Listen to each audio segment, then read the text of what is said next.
Hi, dear friends, welcome. Today we have a discussion about the philosophy of technology with Octav Popa, who is a lecturer at Delft University of Technology. He obtained his PhD at the University of Amsterdam with a thesis on the analysis of thought experiments in philosophy. Since 2016, he has been analyzing complex social debates surrounding new technologies. His articles have appeared in specialized journals such as Philosophy and Technology, Science and Public Policy, and Journal of Responsible Innovation. Since 2021, he has been the host of the Philosophy Podcast, a podcast that aims, among other things, to tell the history of philosophy in terms accessible to everyone. Hello, Octav. I'm glad to see you. We're not that far apart. You live in the Netherlands, right? No. Yes, I live in Amsterdam. You live in Amsterdam. You're a lecturer at Delft University of Technology. I'm in Eindhoven an hour and a half away by train, and we still haven't met in person, but we will. Why did I invite you, Octav? You are essentially a kind of philosopher of technology. Um, you work on these ideas, the impact of technology, how we approach technology. And I personally have a problem. I am essentially a technologist, meaning I am an engineer or a physicist. My approach is always direct and most of the time optimistic, if not overly optimistic, because I am working in technology. And I saw on your philosophy podcast and in the discussions I've had with you, sometimes I need someone like you to keep me in check, to pull me back, to tell me things.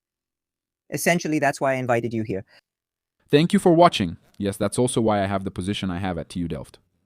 And that's why there are many like me who have a job like this.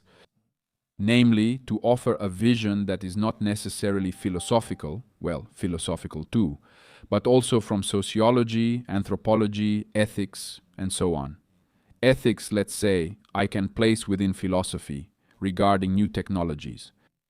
And the context that created all these jobs, so to speak, is a European one.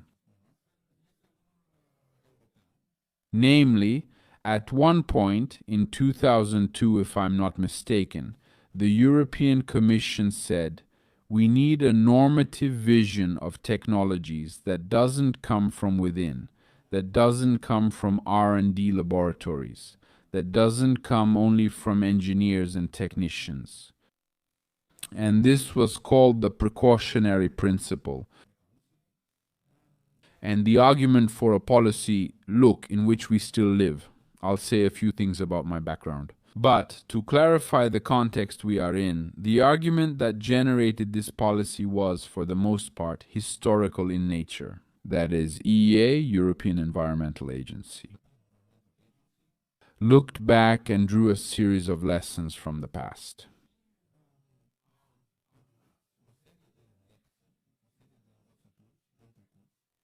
In which we opted for a techno-fix, a scientific approach to social and technical problems. And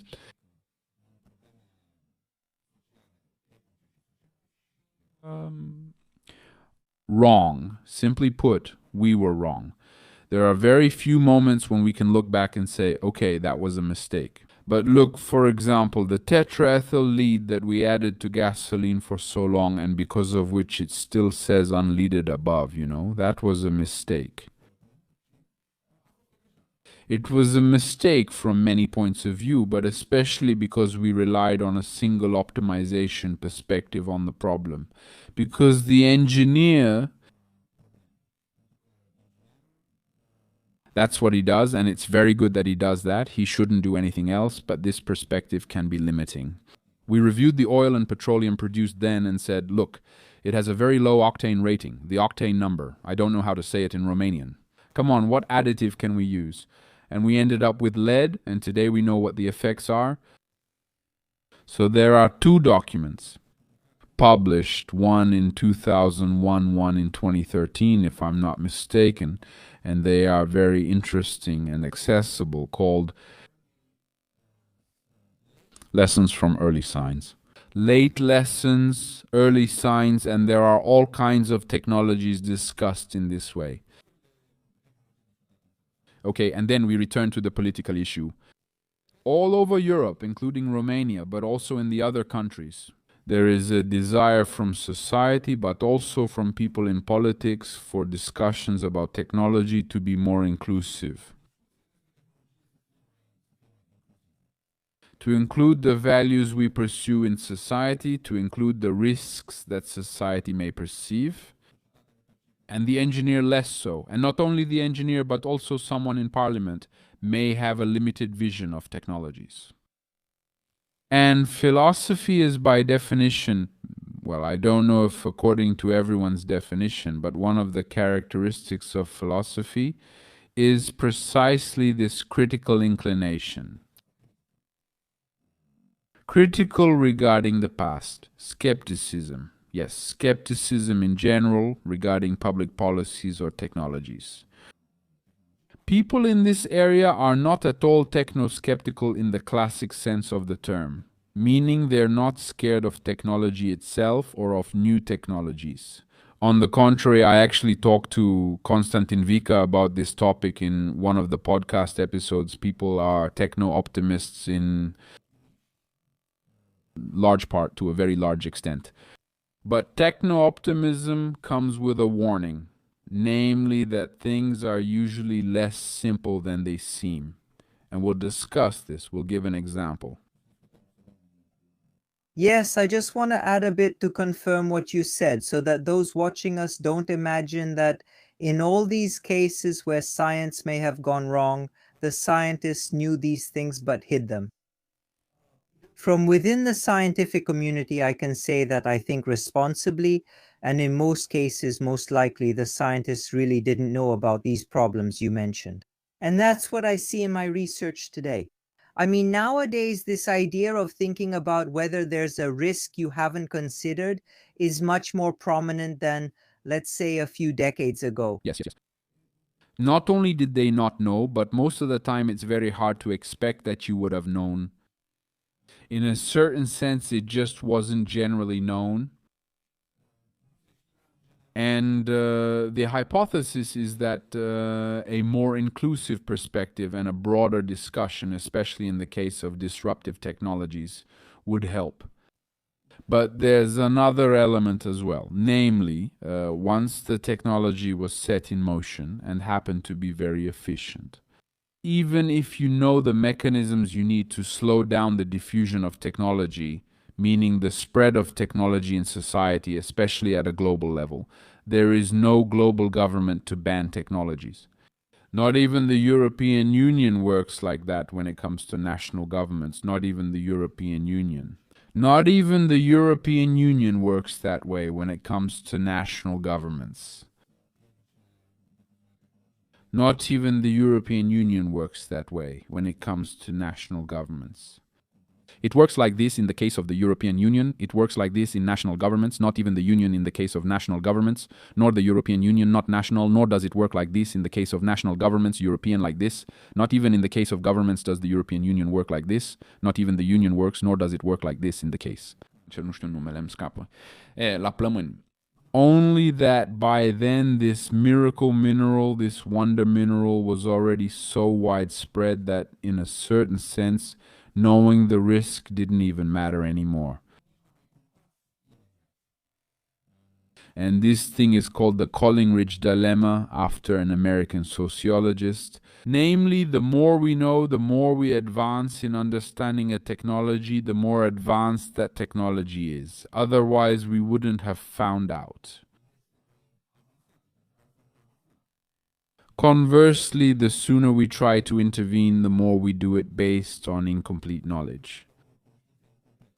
So if you imagine a graph, there are two intersecting curves.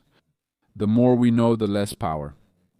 The power is smaller the sooner you intervene, and when you have control, you are forced to act based on incomplete knowledge.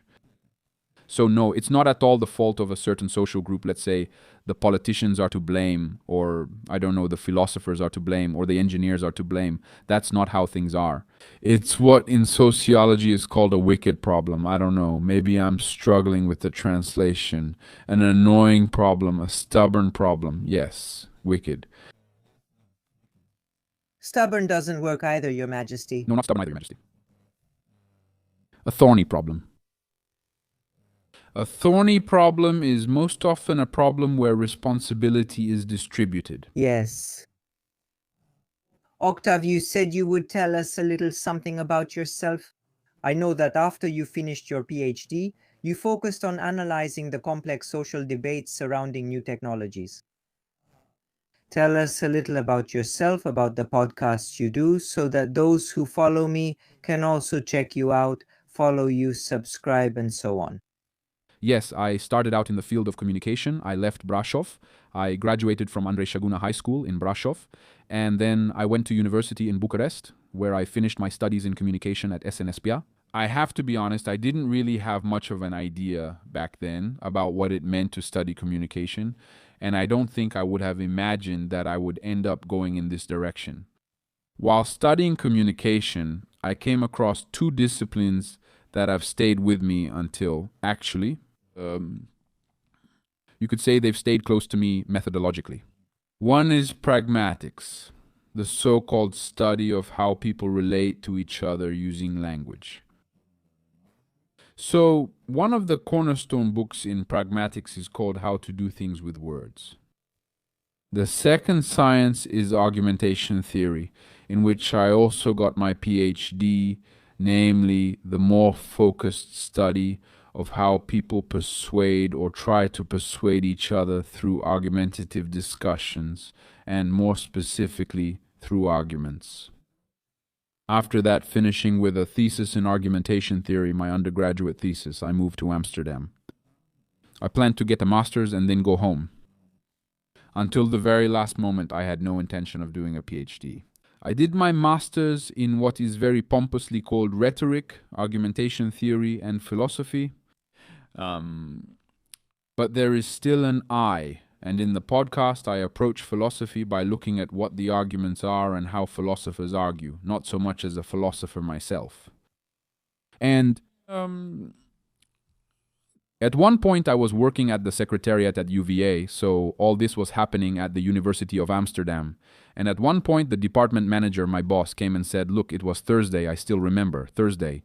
And she came and said, Monday is the deadline for no. Next Thursday is the deadline for the position, for the PhD position that opened up at our faculty. And you realize what it means to write a PhD proposal in 3 days. I even did a little exercise to see what it would be like to appear before the committee. Things went unexpectedly well. If I'm not mistaken, I think I was first or second in the end, because they gave anonymous grades, so in the end it went unexpectedly well. Sometimes that's how it is. When you have less time, you're forced to focus on the essentials, on the core elements, and it turns out better.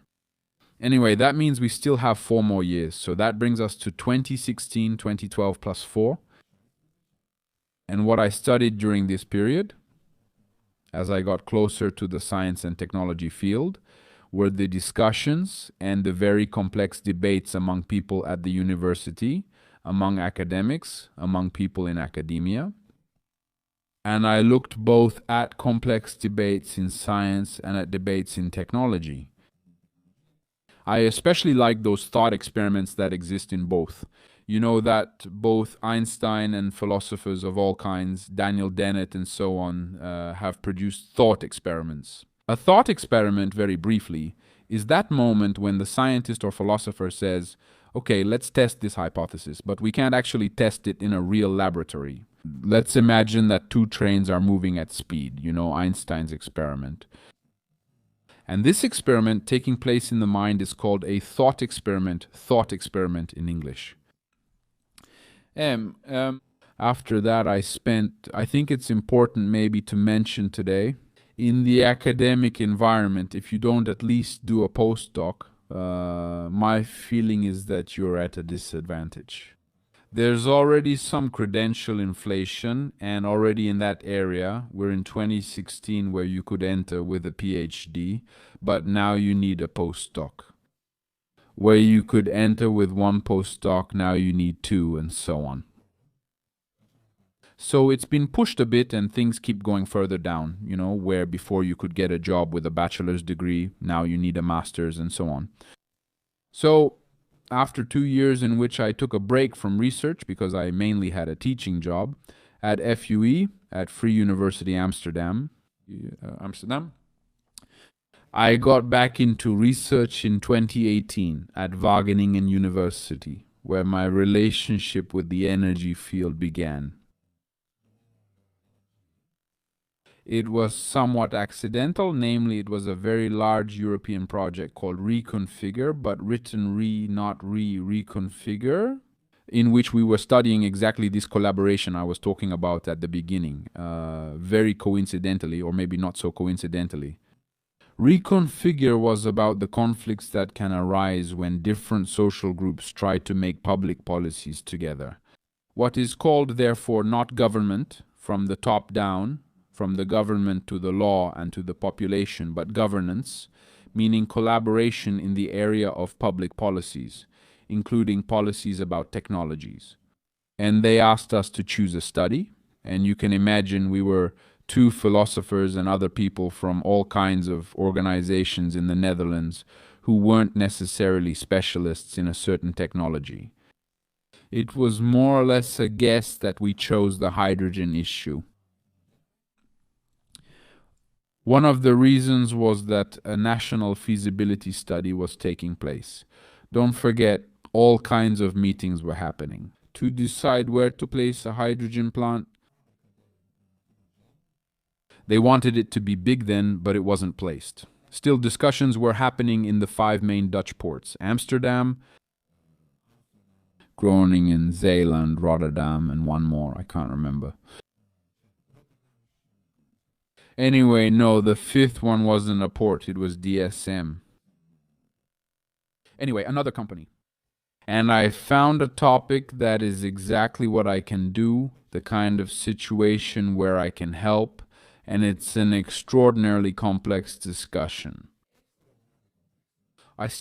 Maybe I'm exaggerating, maybe not every day, but let's say every week I learn something new about the discussions around hydrogen, and we'll talk about it in a moment. And I've stuck with this topic. So since 2018, I do what's called following scientists in society, meaning I follow scientists through society, but not just scientists, also people in politics and NGOs who somehow deal with the hydrogen issue. That's my academic background. In the meantime, I also started the philosophy podcast. The philosophy podcast is still my hobby. You know all about this. We work on our hobbies in the evenings and on weekends. It doesn't have much to do with what I do at the university. It's not focused on technology. It's not focused on moral debates. It's simply a podcast where I try to go chronologically from Plato and Socrates onwards. And we've just arrived now, we're a few steps away from Kant, the great moment of modern philosophy. And so step by step, slowly, with the occasional special episode or series, I'm trying to cover the history of philosophy, all at a level of discourse that's understandable for anyone over, let's say, 12 years old. A boy and a girl, both 14 years old, also sent me a message. Coincidentally, they didn't know each other. But they both sent me messages, I think in the same month, saying they like to listen to the philosophy podcast on their way to school. It's really nice, and I'm glad that you're coming from the academic field and entering this area, let's say, of making information accessible. Because we also need people who are trained at a university, who actively work with academic papers, who teach, who do research. And you would say, if you want, we can move on to the practical aspect, to do a practical exercise, for example, and let's even take hydrogen, which you mentioned. Yes, it's a new technology. I'm a physicist, and the first thing I ask myself is, why do you have to make things more complicated with hydrogen? Because for those who don't know, it must be said hydrogen is not an energy source. It is an energy carrier. That means the energy comes from somewhere else, whether it's electric energy or fossil energy, right? You pump it into hydrogen, then you put the hydrogen into some tubes, you put it in a car, let's say, and you use the energy. So hydrogen transports energy, not from one place to another. But if we're talking, for example, about cars, it gets more complicated. because instead of using electric energy like in a car, right? It's electric energy. You charge the battery, it starts the car, and you drive off. How do you do it here? Well, electricity is first used in electrolyzers so that through the process of electrolysis, you produce hydrogen. After that, you pump the hydrogen, you put it in the car, and then in the car, that hydrogen again needs to be turned into electric energy through fuel cells, you know? So at first glance, I would say we're making things complicated. Yeah. It's also the first and best question, usually, not just about hydrogen. Ask yourself, okay, who does this technology actually serve?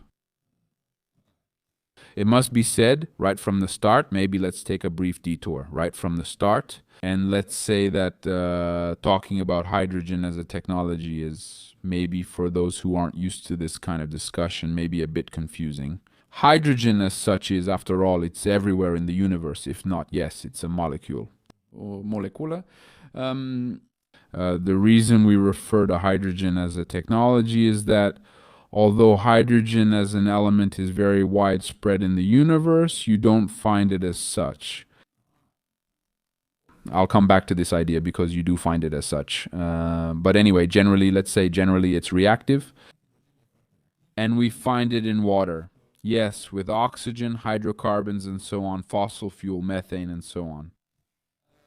And then there's a metonymy at work. It's a figure of speech. When we talk about hydrogen as a technology, we're actually talking about the technologies we use to extract hydrogen from all these more complex molecules.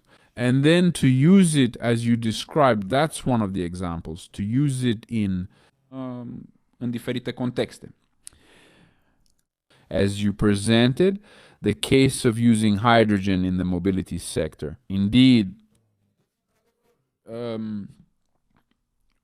prediction. I think that at least if you compare the technologies you need to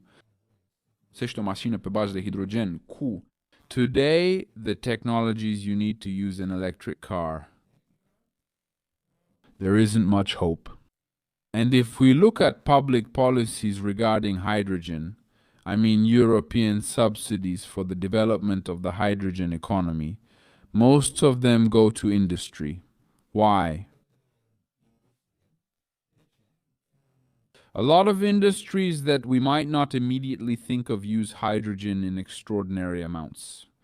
Obviously, the pharmaceutical industry, where hydrogen is in everything, like ethanol, a kind of alcohol, so almost everything needs hydrogen.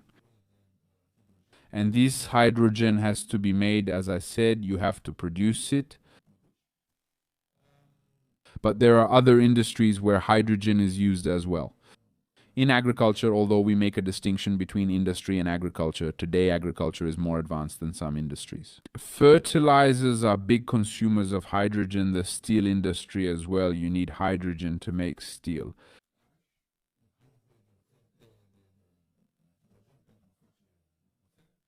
And to a large extent, I think around 98%. So basically, everything with a few exceptions, or maybe 96%, I said we're talking informally, so I don't have all the exact numbers. You can correct me or add text on the screen if I'm wrong. Around 95 to 98% of all this hydrogen is produced by extracting it from fossil fuel. Mostly because it's easiest to produce from natural gas. In a process called steam methane reforming, and you can already hear it. Steam, meaning very high temperature steam, methane, meaning methane gas. And if the steam mixes with the methane gas, at some point the hydrogen separates from the methane molecule. Done.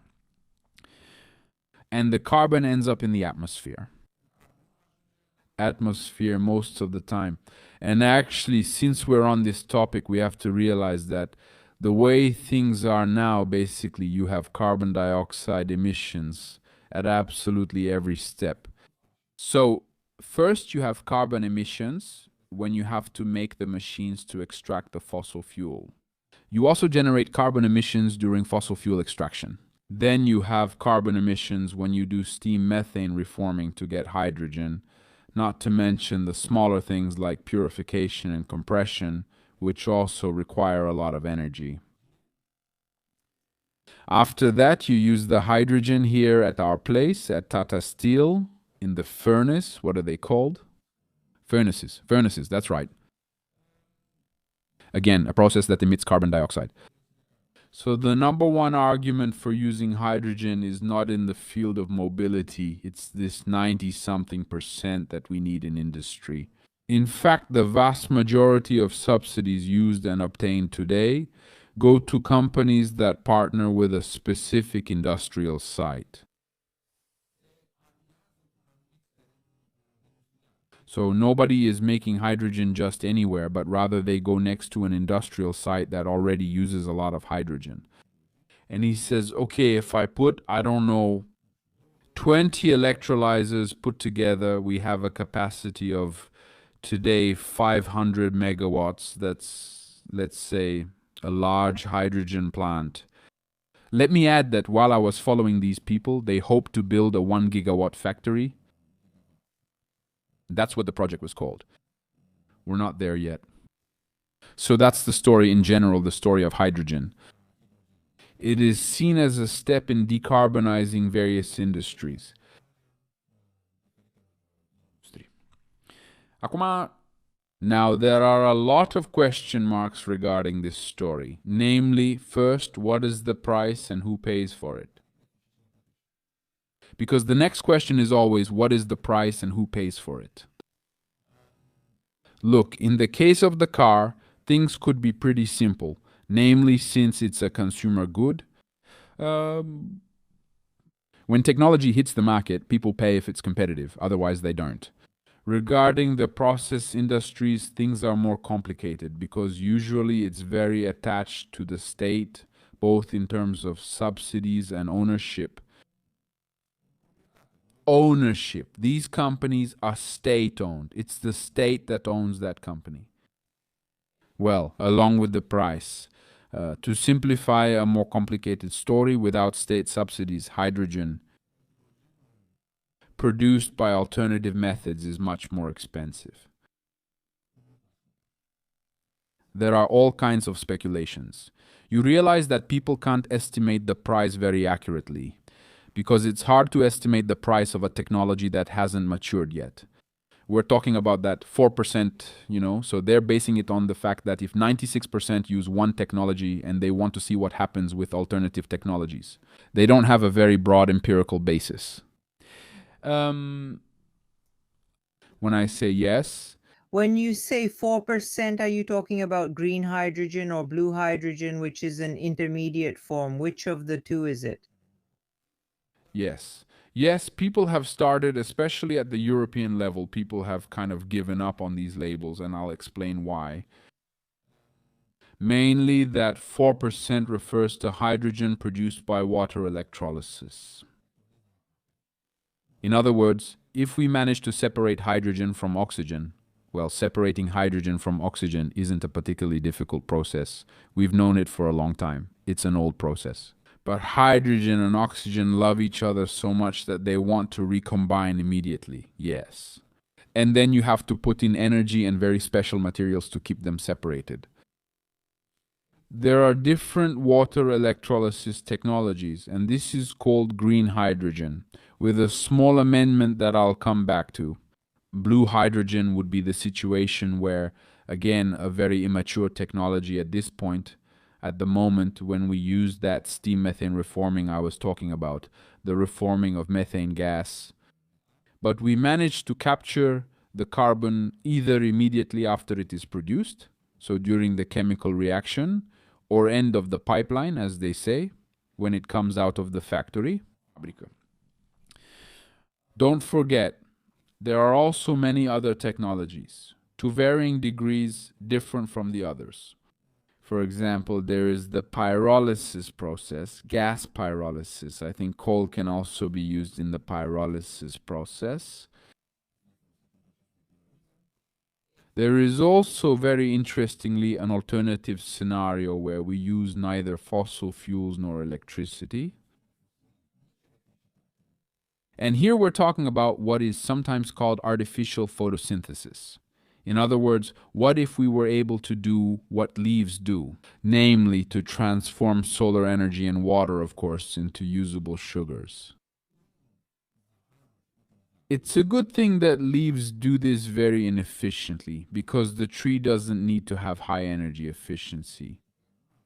But if we manage to imitate the process, hence the name artificial photosynthesis, then we avoid this detour through electricity. So, what are we doing today, as you mentioned? We take the energy from green sources, let's say from wind turbines or solar panels, we capture it and then we turn it into electricity. And then that electricity is used, as you said, to be carried by the hydrogen molecule.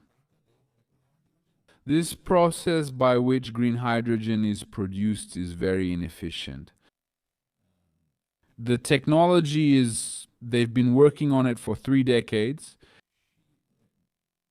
the newer versions, and we still can't get rid of the huge losses you have to deal with. The more you increase the temperature and make the process more efficient, other problems arise. As you increase it, you generate heat, the materials deteriorate faster. There are all kinds of trade-offs you can make at the process level.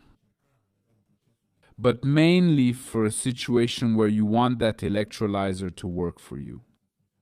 Let's say 10 years because it's a very expensive thing. It's basically a small factory.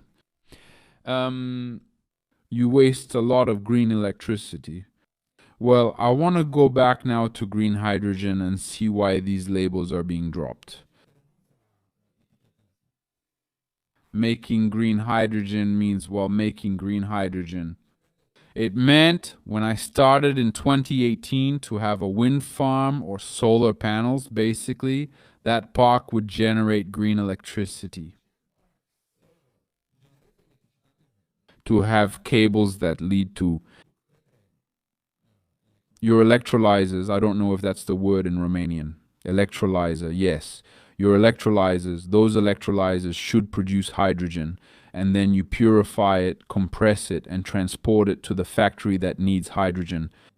Usually, we know today that the best way to transport is by pipeline, because even a gas pipeline, if you tweak it a bit, can be used for E. Perfect. If you ask NGOs and environmental activists if this scenario is acceptable, they will say yes, it's definitely acceptable. But this scenario has a lot of problems. Today, it's almost impossible to produce hydrogen this way and not exceed a cost of around 8 euros per kilogram. That's considering the market. This 96% is somewhere around 2 euros. So we're talking about something 4 times more expensive. You're talking about 8 euros per kilogram of hydrogen. Of hydrogen, yes. 8 euros per kilogram of hydrogen. The problem is, of course, that in the end, no one will buy it because that would mean extraordinary inflation and suddenly a risk for all kinds of investments. But actually, there are also problems. I don't know. Not of a financial nature. First of all, if we look more closely at electrolyzers, they use all kinds of materials that we know today are not very accessible. So there are investments like that membrane I mentioned that has to keep hydrogen and oxygen apart. For example, let me give you an example. A certain type of electrolyzer uses an element called iridium. And iridium is, how should I put it? Again, I don't have the exact data with me, but around 12 tons of iridium are produced worldwide per year. Imagine a truck, that's it, just one, that's all, for everything. So you have financial risks, you have material risks that can turn into financial risks. Because suddenly, if there are 10 companies that want that truckload of iridium, it's going to become, again, the price goes up. So 8 euros could be a pretty conservative estimate. But you also have the systemic problem. Namely, even though hydrogen made this way is green, let's not forget that to make it, we wasted 35% of that electricity. And then The environmental activist who looks beyond the surface will say, hey, wait a minute. But if we use that electricity directly, in other words, to avoid the problems of conversion losses, we would have a 100% gain. While now, with hydrogen, we have a 65% gain at best if we forget about the materials needed for the electrolyzers. So, the scenario: wind turbines, cables, electrolyzers, hydrogen. Today it's kind of a persona non grata. What do people mean when they talk about green hydrogen? They're talking about the situation where, yes, wind turbines produce electricity, but that electricity goes into the grid. And when the factory draws electricity from the grid, it pays for those certificates that I don't want to go into details, but basically what happens when you pay for a certificate is that you encourage a future investment in green electricity. It's not a guarantee that that electron is, well, I'm speaking very simply, that that electron is produced exclusively for you as green electricity. Wait a minute. Well, then it's not green in the original sense anymore. Because it would be green if it had a dedicated wind farm, you remember. And people started to, at the end of 2024, so at the end of 2022, which then spilled over into 2023, there was a huge debate globally about the conditions under which the European Union,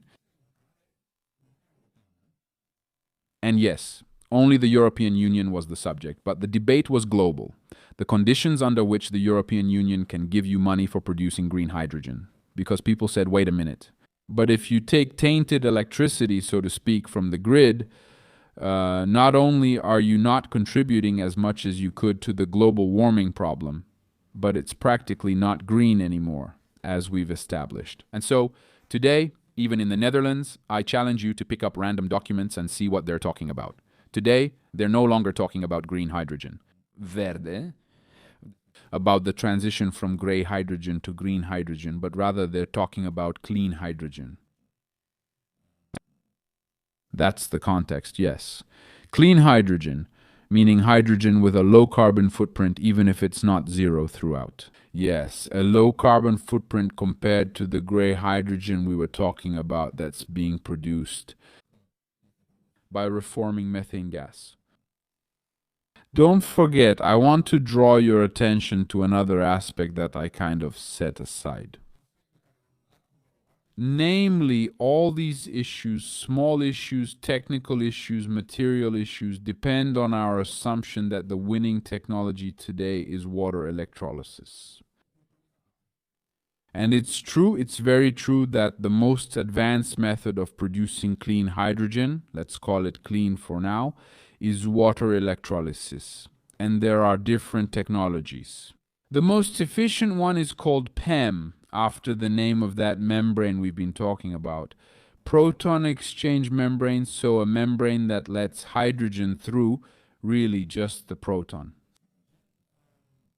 Solid oxide. Those are electrolyzers with very high temperatures, but they're pretty unstable.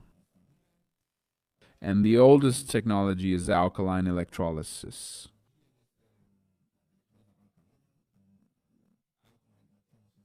So there are all kinds of options and small variations. There are all kinds of manufacturers, European manufacturers, non-European manufacturers. And the general consensus is that what we need to do is optimize these technologies. And you notice how we're slowly landing on our mission in the field of philosophy, namely, wait a minute. We've seen this before. We know we've been through this door together before. Namely, is the context such that our job now is to optimize these technologies, which are already quite optimized? There have been different hydrogen hypes in the past, which started 3 decades ago, and during these 2 hypes, people put a lot of faith in these electrolyzers. Of course. So, basically, Our mission now is to organize a dialogue and publish on this topic and to look very closely at the details of the innovation process. Let's look very closely at what we gain and what we lose when we embrace this highly developed technology despite its drawbacks. Sorry for all the adjectives before the noun, but you understand what I mean. Because let's give an example. If we manage to imitate the process that takes place in a leaf, the chemical or rather photochemical process, that would be the first thing that we didn't need materials to separate. We're not even talking about electrolysis in the literal sense anymore. Secondly, we wouldn't need electricity anymore, so green electricity could be fed into the grid and consumed as such. And then we talked about much smaller technologies on a smaller scale. And then we wouldn't need astronomical investments, millions, billions of dollars in huge factories to solve the problem. And at Ghent University in Belgium, there's Solid, a company, a startup, an academic spin-off that's trying to do exactly that. Namely,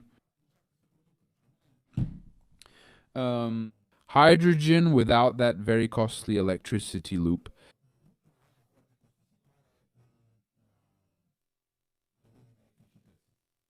Because we know that we can produce hydrogen, you can do electrolysis at home too. If you take for those listening to us, if you take two metals and run a bit of current through them, you'll see bubbles there. So hydrogen is easy to produce. In that case, it would still require electricity. But there are metals that react like this and actually produce hydrogen, like titanium. That would be one of them. Titanium oxide, right? There are other molecules, bacteria, and more complex molecules that have the same effect. And then hydrogen would be produced in a liquid rather than on the surface of a metal. So we're no longer talking about electrodes. Our goal now is to make sure that, okay, if electrolysis is the solution, we might eventually decide, no, those other options are nice, but they don't work. If electrolysis is the solution, we need to understand very clearly who stands to lose and who stands to gain from this commitment, from this very long-term commitment. One more thing. Yes, go ahead. There are two fundamental aspects here that are exactly about philosophy, just like you said, that really stand out to me, you know? The first is that we have to make decisions about a technology we don't fully understand, and we have to make them faster. Normally in technological research, you take your time, you understand everything, you test, and so on and so forth. Well, right now, because of global warming, we're in a situation where we have to rapidly develop a technology without knowing it properly. And that's where the problem comes in. The second point I'd like to make, and please respond here, is that compared to the past, when decisions were made by technology companies where, well, the engineers knew what it was about, now we also have this governmental factor, which, through the investments it makes, through the subsidies it gives, directly influences the direction of technological development. As you said, if investments are made in electrolyzers, well, you've already influenced the direction of technological development. And people might wonder, but why is the government getting involved in this? Why subsidies here? Yes. Yes, it's a very difficult situation because you can't pretend you have a lot of time. If we had been given time, we would have compared the evolution of these technologies. We would have supported them financially in a more or less equal way, let's say. And then we would take stock and see which is the optimal technology from the point of view of our values. First of all, it's true that we don't have time. At least governments are being pressured by society, by universities in general, to act quickly.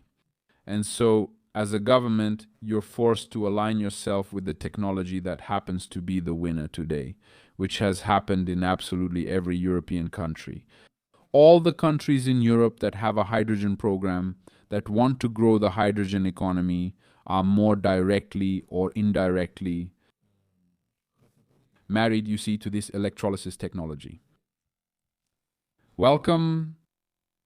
Even in the Netherlands, the Minister of Economy came and said, when asked by the parliament, it was a parliamentary interpellation, and he said, we are focusing on electrolysis. Electrolyse. But I would like you to know we were talking about a thorny issue. The lack of time doesn't exactly make the problem. Maybe it makes it a difficult problem, but not exactly a thorny one. I want to highlight two more aspects. First, we need to look at the situation globally and imagine that when the Dutch government or the Romanian government says, I want to do water electrolysis.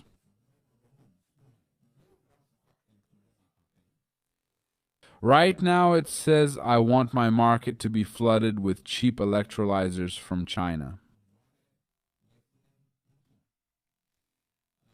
A Norwegian company, if I'm not mistaken, Nell, which was producing and was the market leader 5 years ago in the field of electrolysis, has lost out in the meantime. I hope I'm not mistaken, but lost around 60% on the stock market. For the simple reason that when Europe opened up, at least declaratively, to a technology, we clearly know where the cheapest ones are produced and the ones closest to us. And in this case, If you can answer briefly, did the Chinese make them cheaper because they discovered something scientifically or through other economic methods, subsidies, and so on? first and foremost, the accessibility of materials and the price. Prețul, the energy used to make them. These are by far the main ones. There are also other causes, especially because there isn't just one way to make an electrolyzer. It depends on where you put it and how you install it. But mainly the fact that China's economy still runs on coal and has access to that energy. Yes, energy is cheap this way, but also when it comes to minerals, the precious metals you need, they can benefit from our rush, let's put it this way, without necessarily being well prepared themselves. There is also very good research from China on this issue, but that's not what gives them the advantage. And with this, we introduce another aspect, namely that it's fairly straightforward. Of course, countries like the Netherlands and Denmark, Danemarca, whether they are small countries or countries far from cheap natural resources, they will either have to bring materials from other countries or bring hydrogen from other countries. Because hydrogen can be transported very easily, quite easily, as ammonia. So, our choice for a technology is not just a choice for a certain level of efficiency, like electrolysis being more efficient than artificial photosynthesis, but it is also a geopolitical choice. When you say, yes, let's use electrolysis, you might end up being dependent on Morocco, right? One of the two elements I mentioned, namely electricity, is very cheap. Because they have much more access to the sun, it's the so-called sun belt on the globe, so much cheaper electricity, which means much cheaper hydrogen. So the choice is also a geopolitical one. The second point I want to emphasize is that, and again, this complicates the issue. Moreover, when the government, whether it's the European Union or the national government, says we need hydrogen, we want to invest in green hydrogen, they not only refuse some technologies that happen not to be very advanced at that time. Yes, they do that too, as I said, but they not only refuse some technologies that happen not to be very developed, but they also refuse other policies that might have the same impact, the same effect. For example, the European Union could have said, you know what? We don't have efficient enough electrolyzers yet or artificial leaves that can do photocatalysis. We impose a carbon tax. And suddenly, companies are left on their own to manage, and that would reduce carbon dioxide emissions. Or other bolder things. Wouldn't they go bankrupt? Wouldn't the companies go bankrupt in that case? The carbon tax discussion is pretty complicated because it doesn't necessarily have to be high from the start. It can be correlated with the benefits you produce, and then your ability to reduce, and the carbon tax should be inversely proportional so that at some point they meet and a balance is found. But the carbon tax doesn't need to be high since it would affect everyone in the market. So the carbon tax would apply not just to any organization, from agriculture to Tata Steel, which emits carbon and so on. I'm not saying it's a good option, but I want to show you that when you say, let's use technology to solve the problem, you're making a choice again with a very specific commitment, which rules out other solutions. Again, okay, maybe let's not look at the carbon tax, but we can look at subsidies of a different nature. What happens today is that you produce hydrogen and the European Union or the national government comes and pays you the difference. This is a very clear form of subsidization. While you can also subsidize research within a company, and then you have to tell them, okay, in 10 years, support the next stage of research, and I come and cover your research costs, especially if we're talking about a still unknown problem or an unknown technology. You can choose to subsidize not the production, but the production of knowledge, not the production of hydrogen, but the production of knowledge. And then this money would go to the R&D departments in companies, universities, and so on. These are just two examples, but there are many. Yes, there are options in the area. Zonasa? I really like it when you say, let's use technology to solve the problem. That's the engineer's instinct. For me, it's the instinct of a soldier or a general. With a weapon, we can solve any kind of problem. Yes. Yes, it's the so-called techno fix. Let's create a technology that will solve problems, that will fix them, that will repair them. That's it. Okay, so where does philosophy help us in this whole problem, which I see is not only technological, but also political, even geopolitical? How do we manage it? Yes, there are different approaches here, and there isn't a single philosophy-inspired method that you can apply. What I do with my background in argumentation theory is to reconstruct the discussions a bit in terms of arguments.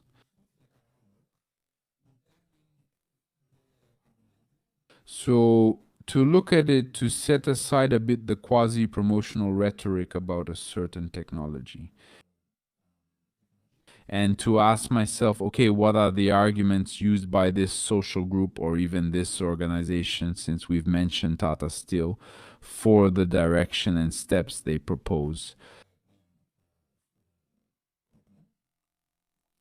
So it's a kind of argument extraction, just like you would extract usable materials from waste. You have to strip a lot away to get to the answer to the question, okay, but what is actually the argument for why, I don't know, the next policy is or isn't good? That's one thing. And through this, you clarify a bit what the debate is and what is just noise around the debate.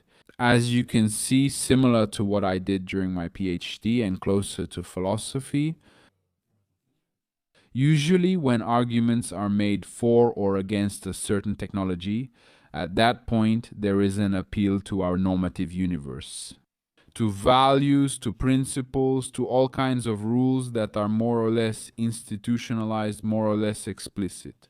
And bringing these rules to the surface is a way of working through the arguments as you uncovered them. I'll give a simple example. If we say, let's meet in Eindhoven, if you say, let's get a pizza, and I say, that pizza isn't healthy. Suddenly, we're 2 steps into the conversation, and we've touched on the issue of the value of health. I imagine that in discussions, in complex social dialogues, things are a bit more complicated in essence, but not much different from this situation. And then my role is to say, okay, the relevant value here is health. And what happens very often, it seems to me that, hey, you people who are in the dialogue, you don't have the same definition of this value. In other words, when you say health, Christian Prasura, and when I say health, well, we're using the same word, or more or less, but there's a conflict there that we don't see, that we ignore. And these conflicts, which are, so to speak, just beneath the surface of the debate, are sometimes called deep disagreements. Deep, as in profound, deep conflicts, because they are neither explicit nor recognized at the moment when the dialogue takes place. And that's what philosophy can do in the case of thorny issues. And is that what you're trying to do, in a way, with the podcast as well?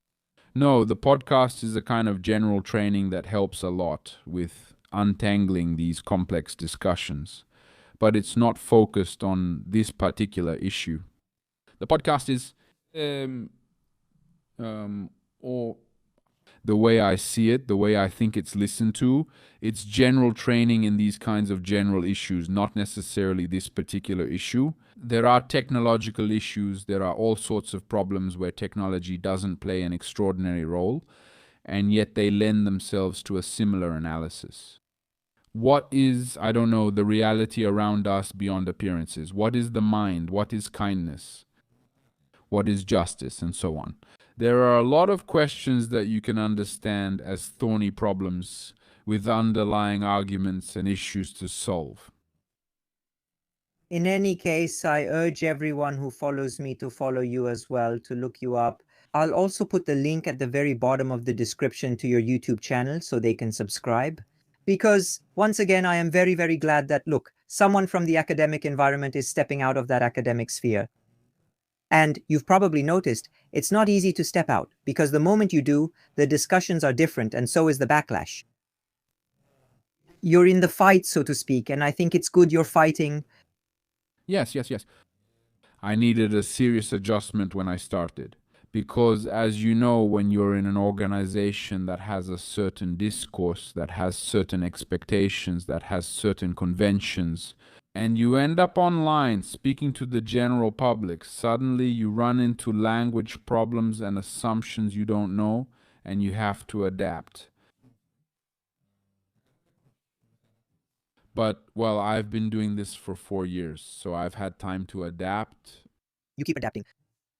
Thank you once again, Octav. I hope we meet again on another occasion to discuss another thorny issue of current technology. Thank you as well, and we'll get together over pizza. You're welcome. Goodbye. Goodbye to everyone. Bye.